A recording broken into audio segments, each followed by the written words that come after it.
Hello everybody, Sparkster1701 here.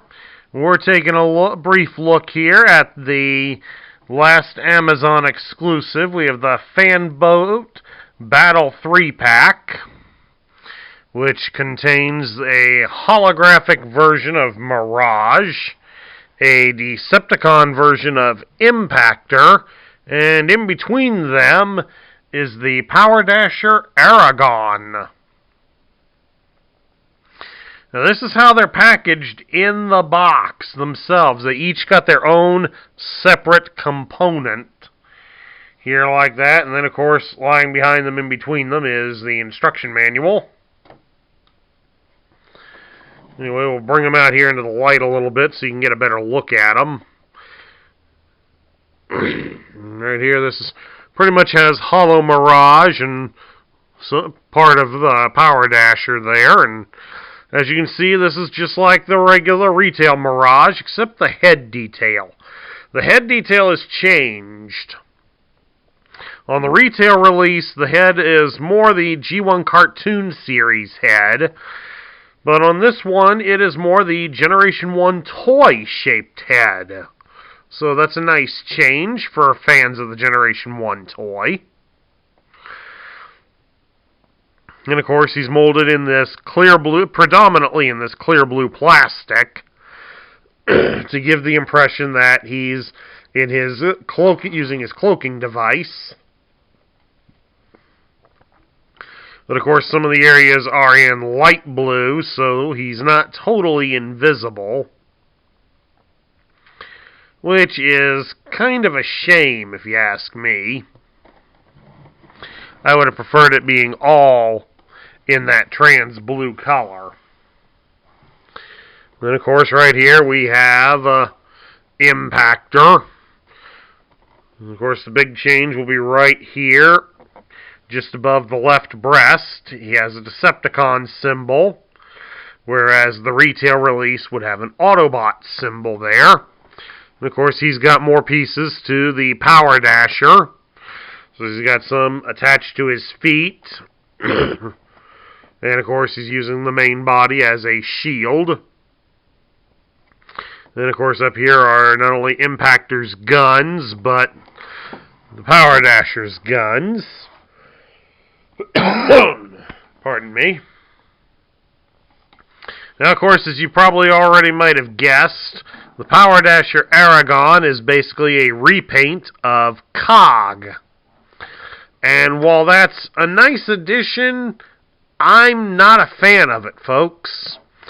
I liked the idea with the deluxe weaponizers due to the fact that it brought back figures that were exclusive to the base characters in the G1 line. So many of us as kids growing up wouldn't have had those guys because if our parents couldn't afford to buy us the play sets, we didn't get those guys as a kid. So this was a way to get some characters we didn't have.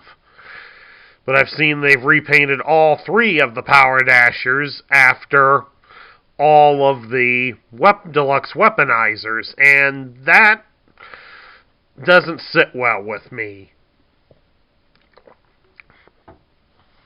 Now, while I haven't reviewed the Power Dashers yet, and that's just more out of laziness than anything else, because I do have all three. The Power Dashers in the 1980s were mail-away Transformers. You chose which one you wanted on the mail-away slip.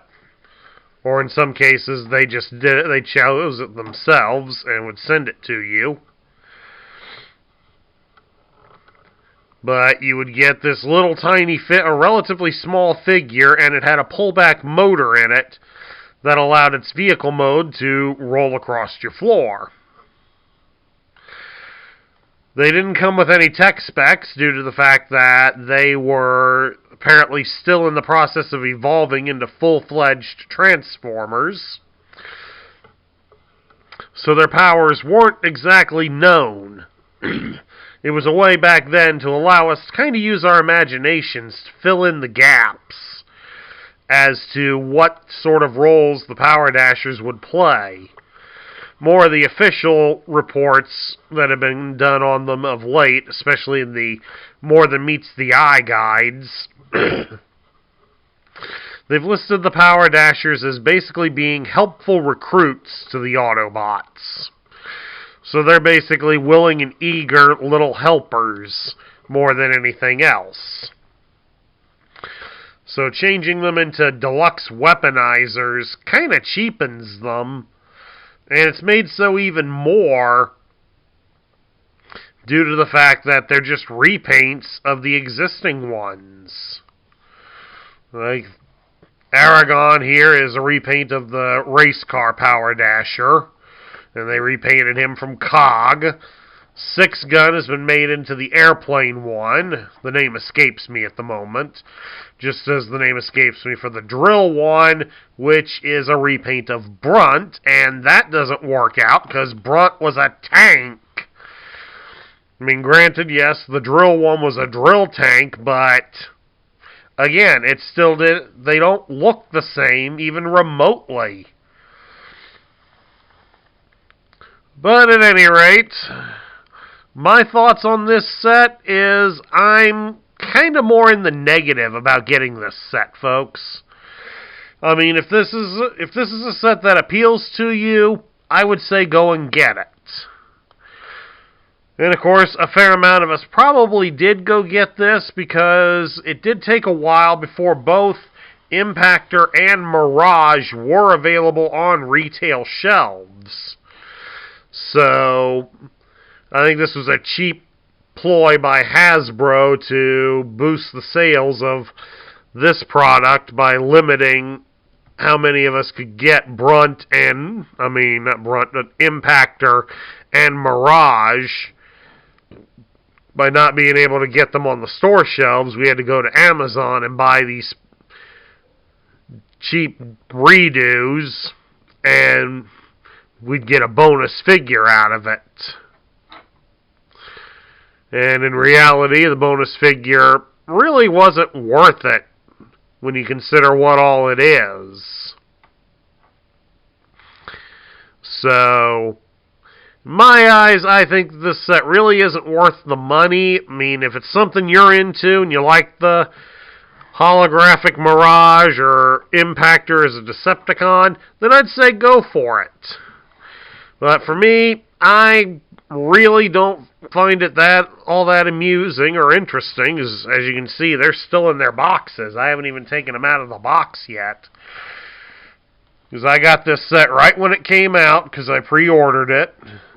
Got it right when it came out, and just doing this video right now is when I cut them out of this box. So this kind of tells you the lack of enthusiasm this set really brings about to me. Since I've looked over the instructions, they have the exact same accessories, especially on Impactor. His accessories are exactly the same.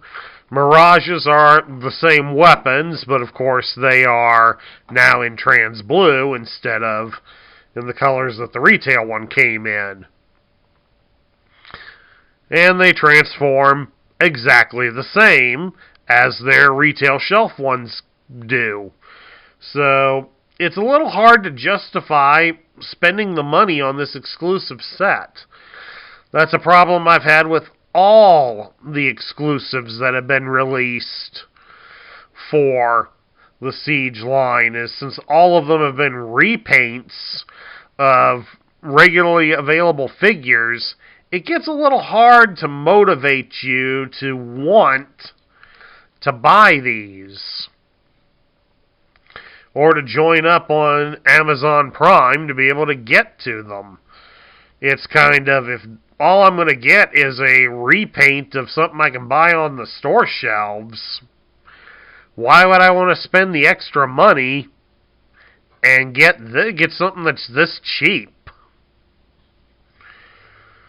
I don't know what Hasbro was thinking when they did this, folks, but hopefully for Earthrise, they make some that are a little more worth the money, in my honest opinion. Anyway, that concludes my review of the Siege Fan Vote Battle 3-pack. I hope you enjoyed it. If you liked the video, drop me a thumbs up here on YouTube. If you're new to the channel, please hit the subscribe button down below and join our ranks. Also ring the bell so you'll be notified when I post new content. And also, unless they flag this video for kids, although how in the heck kids are going to be able to afford this off of Amazon, I don't know. But if they don't, please go ahead and share your thoughts about this set in the comments down below. This is Sparkster1701 saying I will catch you all later.